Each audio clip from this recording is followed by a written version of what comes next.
Hunter x Hunter's best 16 episodes. You all know the drill. You know where this is going. Only two things I want to mention before we start. First, I will only be considering episodes of the show. This means I won't be considering anything that happens in the manga after the show, because if I did, it would really complicate this list deciding where to draw lines, because I promise things from the Succession War would make it on this list, but that's a rant for another day. Second, I will be considering episodes on all merits, not just on the writing. This means music, acting, direction, animation, editing. All of these things will be considered in my list. With that stipulation, some of my inclusions will probably seem less surprising. Now let's depart on our mission. The moment where Gon finally hits Hisoka in the face. There was about 35 episodes of build-up to this punch in the face. It's been years since I first watched this scene, and I can still remember just how high my levels of anticipation were to see if Gon would actually do it. The animation by Madhouse here is some of the best in the entire series, and there's no doubt that this scene will stick with anyone who watches it. Now that said, there are two main reasons this isn't higher on the list. First, so little of this episode is even dedicated to the fight. Not to say it doesn't have great scenes, but nonetheless, the rest of it doesn't stand that far above the rest of the show's quality. The second reason, on a rewatch, I just didn't feel the same level of tension. After you know Gon's going to hit him in the face, there's just not much to anticipate in this conflict.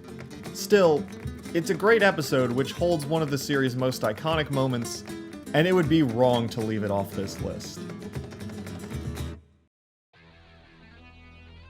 Where Killua rips the needle out.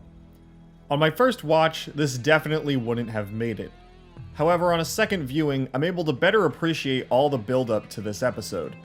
Of course, the first time around, it's going to be a little weird when Killua is suddenly uncomposed around Nobunaga, but you're not going to think it has to do with Illumi's needle. So when you go through the series again and are able to spot the build-up to this a lot easier, it makes this moment all the more gratifying and less confusing. It's one of Killua's defining moments, as it feels like his character really takes full autonomy for the first time. And when he decapitates that idiot bunny, awesome. This is the one where the light goes out in the lobby and Karapika captures Crollo. I think this episode is extremely underrated. When I try to explain why I love this show so much to people who haven't seen it, this is one of the scenes that I explain. Here, we have our protagonist captured in a universe with a complex magic system. So in order to defeat the bad guys, they close their eyes so that when the lights go out, their pupils are adjusted and they can move through the darkness. To me, this moment illustrates what makes the writing in Hunter x Hunter so great. The solutions our characters arrive at are sometimes so simplistic that the way they problem solve is something which would be possible in real life. The main characters don't get handed some power-up to kill the bad guy. In a position of monumental vulnerability, they must cleverly outwit their opponent to get the upper hand. I also love how the main characters don't even escape here. This moment just results in a stalemate and a trade. Overall, I think this is one of the smartest and most compelling episodes in the entire show, demonstrating how great Togashi is at writing characters from an underdog position, and how clever solutions are way more interesting than a sudden burst of power. The first episode of the election arc. I think this episode is a great introduction to the arc, a really good bridge to take us out of the Chimera Anarch, and a return to the sort of business-as-usual tone and feeling that every other arc in the series maintains. I love the conversation here between the Zodiacs. We've just been introduced to them and already accusations are flying of horrendous crimes. I also think this episode is a great introduction to Jing. The scene where he gives Mr. Bean the rules demonstrates just how intelligent, calculated, and completely crazy he is. It also introduces us to Paristan and Cheadle, who are fantastic in their own right, and I love how the entire conflict between Jing and Paristan happens without either one ever using Nen, only increasing anticipation for the future when we might finally see their powers unveiled. This episode also has the return of our favorite horny clown being just as obstinate and hilarious as ever. No action, nothing crazy, just some really great dialogue and character writing on the part of Jing and Paristan, as well as a great transition and setup for the rest of the election. The episode where Gon fishing rods Hisoka's tag. This one is an example of great tension building as the audience slowly waits for Gon to strike at the perfect moment. It's also a great episode that subtly indicates Gon's morals. In addition to the pivotal scene where Gon rips the tag off, I really like the negotiation between Karapika and Hisoka. It's a really tense exchange and to me, stands out as one of the first moments we really see how playful Hisoka can be. And that's only accentuated by its ending, when Hisoka gives Gon a new bar to clear. This is the one where UVogin eats a man's skull, and then spits the bone fragments back out. The end of the Dodgeball match. I find it hilarious that in this show, it's pretty rare for a fight to ever go beyond a single episode, and yet we dedicate like 3 to this game of Dodgeball. To someone who hasn't seen the show, that probably sounds like a complaint, but trust me, it isn't. When Emperor Time starts playing over Gon smacking the dodgeball, the hype is unrelenting. The scene is written in such a way where the characters are underdogs against a titan, but their win also feels completely believable and justified. Did I also mention this episode is hilarious? The moment where Gon passes out from using too much Nen, causing the ball to conveniently dodge him, has great comedic timing. Also, the part where the characters figure out Hisoka was lying about how much he knew about Greed Island for ostensibly no real reason causes me to burst out laughing every time. This is undoubtedly the highlight of Greed Island.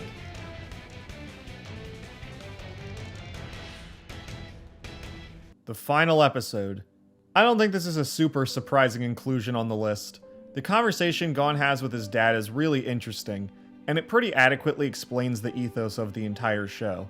I mean, yeah, the lesson is essentially, it's not about the destination, it's about the journey. But 1, it's put way more eloquently than that, and 2, the events of the entire series up to this point really justify bringing that message home. The series starts out under the pretext that Gon is doing everything to meet his dad, but we very quickly get sidetracked and end up in stories that are way more interesting than that one anyway. Nonetheless, I think the conversation at the end of the episode is really inspiring and a perfect way to end the entire anime's run. Karapika versus UVogin. Yes, I'm a big Karapika stan. No, it's actually not really cause of this arc, it's cause of the manga, but we're getting sidetracked already. Shut up! Whereas before I had complained that Gon vs Hisoka just didn't have the same impact on the second watch, this fight does not have that problem. The dialogue in this fight is great, the animation and the blood all look incredible, and even its little expositional break has such a satisfying reveal that you will be left yelling at the screen. The choreography of this fight is also spectacular. Have any of you ever been punched in the spine? It hurts! And it's a spot you don't often see people get hit in movies. But the real reason I think this fight stands above the Gon and Hisoka one, and why it's so high on the list, is the way Uvo's death is portrayed. In most other shonens, this would be such a triumphant moment, but here it's morbid, empty, and quiet. It takes the audience until this moment to realize just how human members of the troupe are. Right up until he's about to curse and kill him, we are on board to see Uvo get his ass whooped. And like an absolute master, Togashi flips the script last second and leaves us feeling conflicted. For those reasons, it would be my favorite fight in the entire series, if not for, you know, the next episode on this list. AKA, Marowim and Netero battle in an underground ruin. This is probably the most predictable one on the list, but do I care? No. There is so much going on between the characters as they clash in experience, species, ideology. The actual fight itself, removed of all context, has striking and stylistic animation, an interesting progression, and a through line as it devolves into a battle of understanding subconscious habits. And the 100 type Guanyin Bodhisattva is just such a cool idea. Fighting with a crying Buddha statue? Okay, I'm on board. The final conversation is also excellent. It's so telling of Netaro's character, as he gets to deliver my favorite line in the whole series.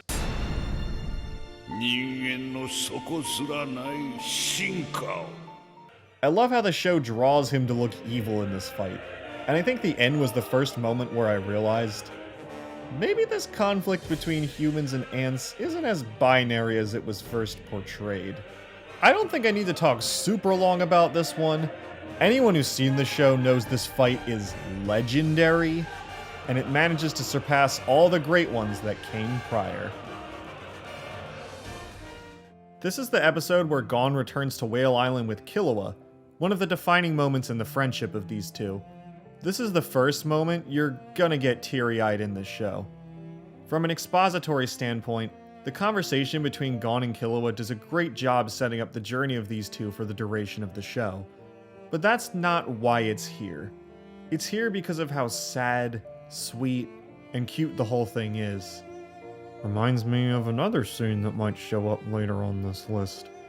We learn a lot about Gon and how he values the people in his life, as well as how Killua longs for a purpose. You're gonna get emotional listening to these two. If you weren't already sold on their friendship, this will certainly be the episode to do it. The song which plays over this scene is beautiful, the stars in the background are breathtaking, and I guarantee anyone who watches this will have it forever imprinted in their mind.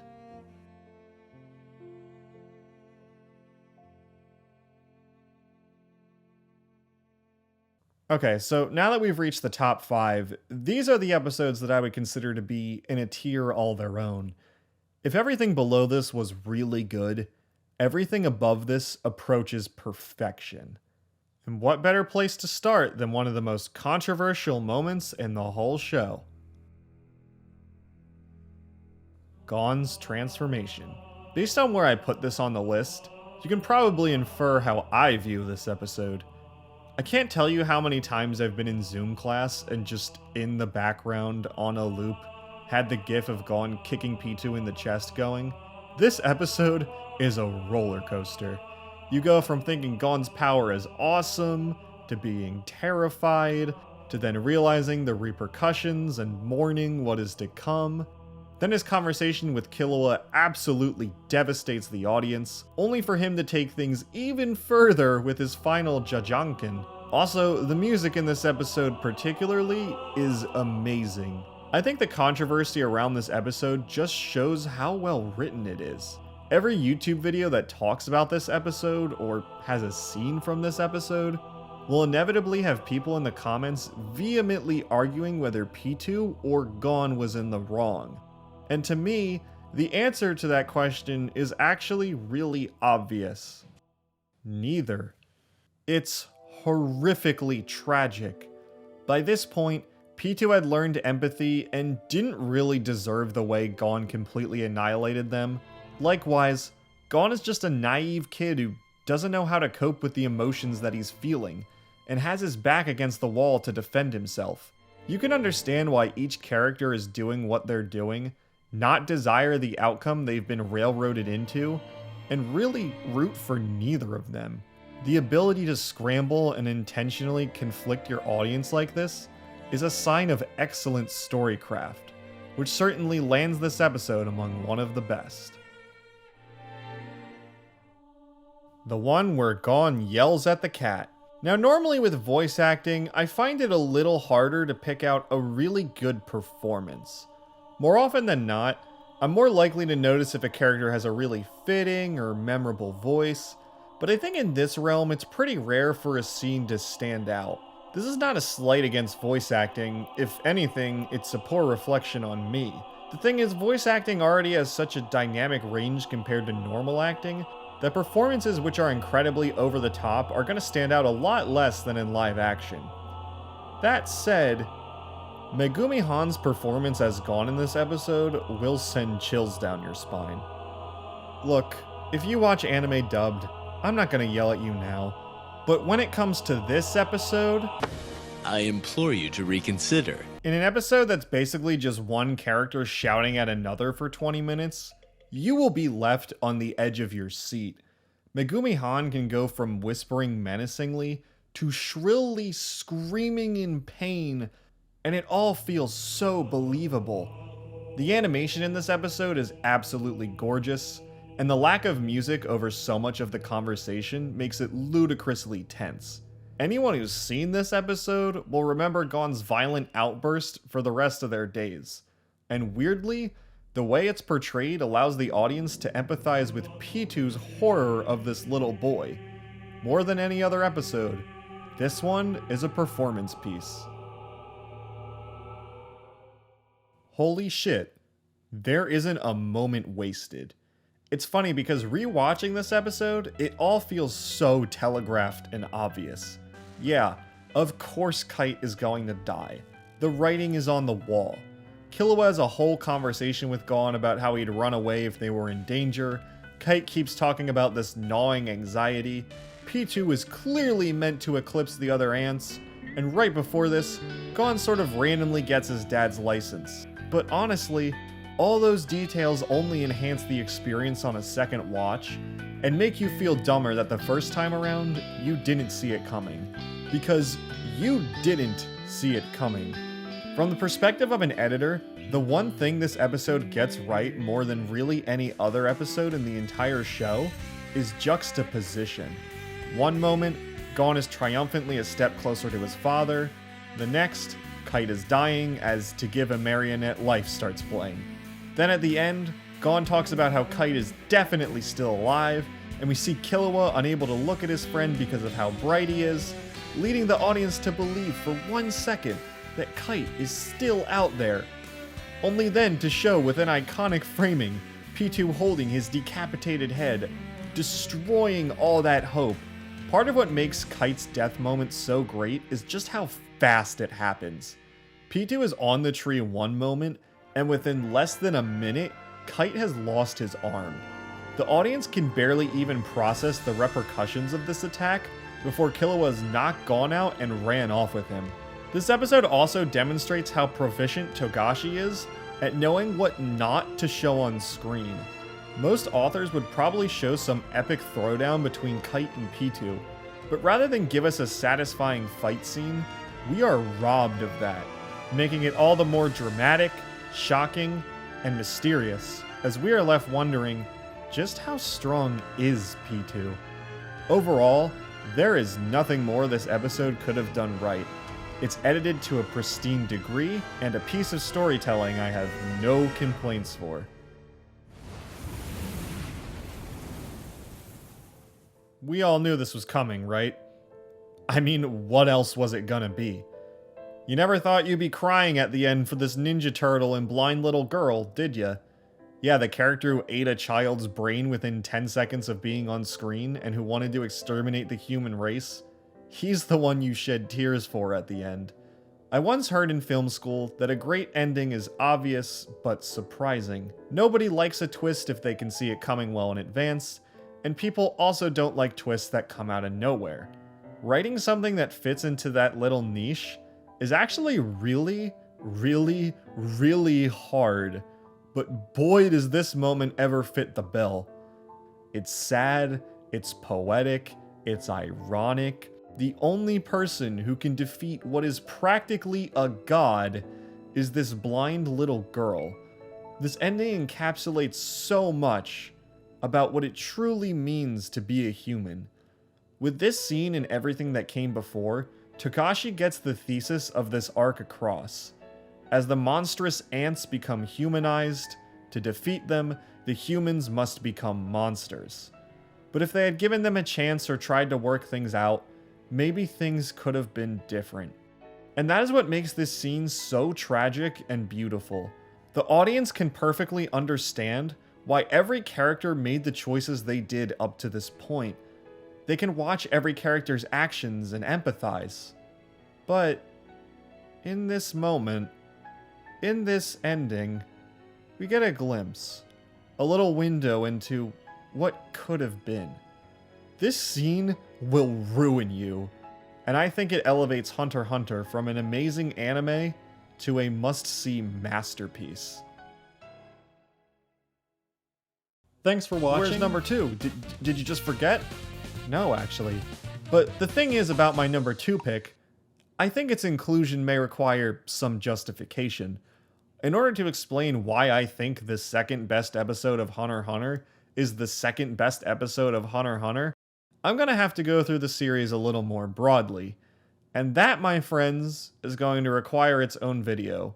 So tune in next time, where I explain my number 2 pick for the best episode of Hunter x Hunter.